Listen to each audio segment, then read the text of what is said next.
Has anyone given you a nickname that just stuck? And not in a good way. Like someone decided to slap a label on you, shove you in a box, and tape it shut. Well, you're not alone because naming people is serious business.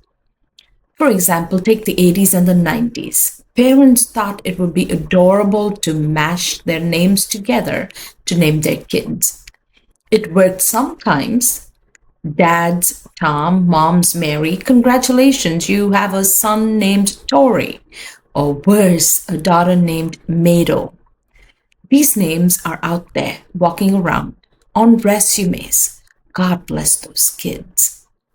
Here's the thing though, names carry weight, they encode destiny. Imagine a world without names, and you are standing in a crowded hall trying to get your friend's attention. You shout, "Hey, she!" and suddenly all women turn around. Not fun. Adam was given the task of naming all of God's creation. By assigning this task and delegating the management of his creation to humanity, God marked the beginning of human stewardship over the earth. The act of naming, as described in the Bible, shows us that human beings are able to categorize, discover, prophesy, and build identity, all while giving people names. Names aren't just labels. Daniel meant, "My God is judge." And sure enough, Daniel trusted God to judge and vindicate him when he was sitting in a pit full of lions. The name Elijah means, "The Lord is my God." And he literally stood up to hundreds of false prophets. And he also told his people, "Hey, pick a side." God actively partnered with some folks to change their names to add destiny to their lives. Abram to Abraham, exalted father to father of multitude. God knew that Abraham had to become the father of many.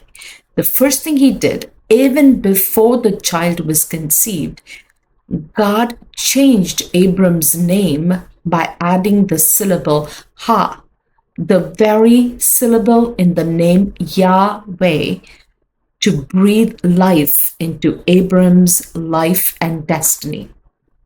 So let me ask you, what names have you been carrying? Not just the ones on your birth certificate, but the ones that have been whispered to you, or maybe the ones you called yourself, or the ones that others handed you those names and you just kept them. I'll never amount to anything. I'm the stupid one. I am too broken to be loved. Dork, geek, nerd, dumb. It's comforting to know that God knows our struggles and he promises a new name. In Revelations 2:17, Jesus promises a new name to all who are victorious, a name so personal that only you and he will know it. You don't have to do anything to earn that name. That name is not self-created, but that name comes as an identity swap, a name that will build you up and a name that is all yours and all that you are. So bring all the names that have held you hostage, the ones that have kept you small, the ones that aren't even true, the ones that hurt you deep down, because God of the universe, the one who created you, has a better name that will bless and propel you into your destiny. Thank you for listening.